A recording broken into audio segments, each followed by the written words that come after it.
একটি ছোট্ট গ্রামের নাম ছিল শ্যামলপুর। চারদিকে সবুজ ধানক্ষেত, মাঝখান দিয়ে বয়ে গেছে একটি সরু নদী। সেই গ্রামেই থাকত ভাই বোন রিয়াদ আর মেঘলা। রিয়াদ ছিল বড়, বয়স প্রায় 15, আর মেঘলা ছোট, বয়স 10। তাদের বাবা ছিলেন কৃষক, আর মা গৃহিণী। অভাব থাকলেও তাদের পরিবারে ভালোবাসার কোনো অভাব ছিল না। রিয়াদ ছোটবেলা থেকেই দায়িত্বশীল, বাবাকে জমিতে সাহায্য করত, আর মেঘলাকে স্কুলে নিয়ে যেত।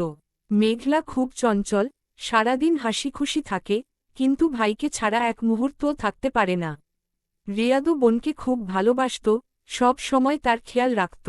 একদিন সকালে মা বললেন, রিয়াদ, আজকে আমাকে বাজারে যেতে হবে, তুমি মেঘলাকে দেখে রেখো। রিয়াদ মাথা নেড়ে বলল, ঠিক আছে মা, তুমি চিন্তা করো না। মেঘলা তখন উঠানে খেলছিল। সে হঠাৎ দৌড়ে এসে বলল, ভাইয়া, চল নদীর ধারে যাই। রিয়াদ একটু ভেবে বলল, না, আজকে মা বলেছে বাড়ির কাছেই থাকতে। মেঘলা মুখ ফুলিয়ে বলল, তুমি সব সময় না করো। রিয়াদ হেসে বলল, ঠিক আছে, বিকেলে যাব। বিকেল হতেই তারা দুজন নদীর ধারে গেল। সূর্য তখন অস্ত যাচ্ছে, চারপাশে লালচে আলো। মেঘলা পানিতে পা ডুবিয়ে খেলছিল, আর রিয়াদ পাশে বসে তাকিয়েছিল। হঠাৎ মেঘলার পা পিছলে গেল, সে পানিতে পড়ে যেতে লাগল। ভাইয়া, চিৎকার করে উঠল সে। রিয়াদ এক মুহূর্ত দেরি না করে পানিতে ঝাঁপ দিল। সাঁতার সে ভালোই জানত, কিন্তু নদীর স্রোত ছিল বেশ জোরালো। অনেক কষ্টে সে মেঘলার হাত ধরে টেনে তুলল। দুজনেই ভিজে কাঁপছিল, কিন্তু মেঘলা নিরাপদ ছিল। বাড়িতে ফিরে মা তাদের সেই অবস্থা দেখে ভয় পেয়ে গেলেন। কি হয়েছে তোমাদের? রিয়াদ সব খুলে বলল। মা মেঘলাকে জড়িয়ে ধরে কাঁদতে লাগলেন। আর কখনো এমন করবে না, মা বললেন। সেদিনের পর থেকে মেঘলা বুঝতে পারল, ভাই শুধু তাকে বাধা দেয় না, তাকে রক্ষা করার জন্যই সবসময় সতর্ক থাকে। কয়েকদিন পর গ্রামের স্কুলে বার্ষিক পরীক্ষা শুরু হল। মেঘলা পড়াশোনায় ভালো, কিন্তু অঙ্কে একটু দুর্বল। পরীক্ষার আগের রাতে সে কাঁদতে লাগল। ভাইয়া, আমি অঙ্ক পারব না। রিয়াদ তখন নিজের কাজ ফেলে তাকে বসিয়ে দিল। চলো, আমি শেখাই, সে বলল। সারা রাত ধরে রিয়াদ মেঘলাকে অঙ্ক বুঝিয়ে দিল। ধৈর্য ধরে বারবার একই জিনিস বোঝাল। মেঘলা ধীরে ধীরে বুঝতে পারল। পরের দিন পরীক্ষায় মেঘলা খুব ভালো করল। ফল প্রকাশের দিন সে প্রথম হল। আনন্দে সে দৌড়ে গিয়ে ভাইকে জড়িয়ে ধরল।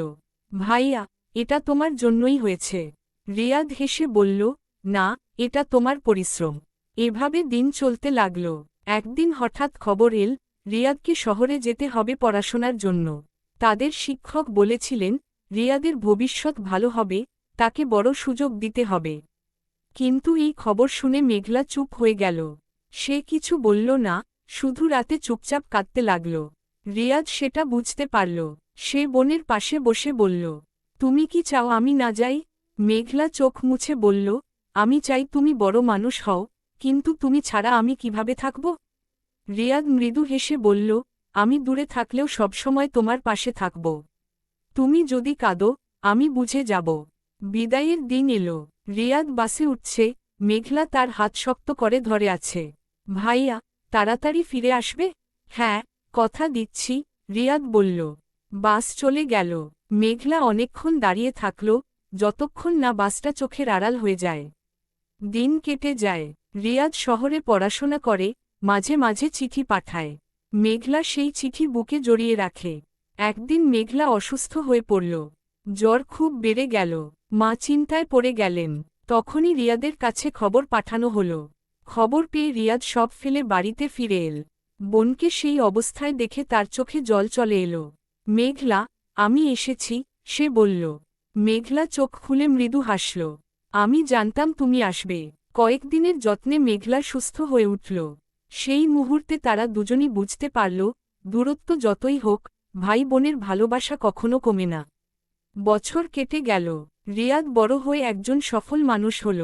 কিন্তু সে কখনো তার শিকড় ভুলে যায়নি। গ্রামের সেই ছোট্ট বাড়িতে সে ফিরে এল, যেখানে তার বোন অপেক্ষা করছিল। মেঘলা এখন বড় হয়েছে, কিন্তু ভাইকে দেখেই আগের মতো দৌড়ে এসে জড়িয়ে ধরল। তুমি ফিরেছ। রিয়াদ হেসে বলল, আমি তো কখনো যাইনি, আমি সবসময় তোমার সাথেই ছিলাম। সেই দিনটা ছিল তাদের জীবনের সবচেয়ে সুন্দর দিন। তারা আবার সেই নদীর ধারে গেল, যেখানে একদিন তাদের জীবনের সবচেয়ে ভয়ঙ্কর আর ভালোবাসার মুহূর্তটা ঘটেছিল। সূর্যাস্তের আলোয় তারা দুজন চুপচাপ বসে থাকল, কোনো কথা না বলেও যেন সব কথা বলা হয়ে গেল। ভাই বোনের এই সম্পর্কটা ছিল অটুট, সময়, দূরত্ব, কষ্ট, কিছুই তাদের ভালোবাসাকে ভাঙতে পারেনি, কারণ সত্যিকারের ভালোবাসা কখনো হারায় না, শুধু সময়ের সাথে আরও গভীর হয়।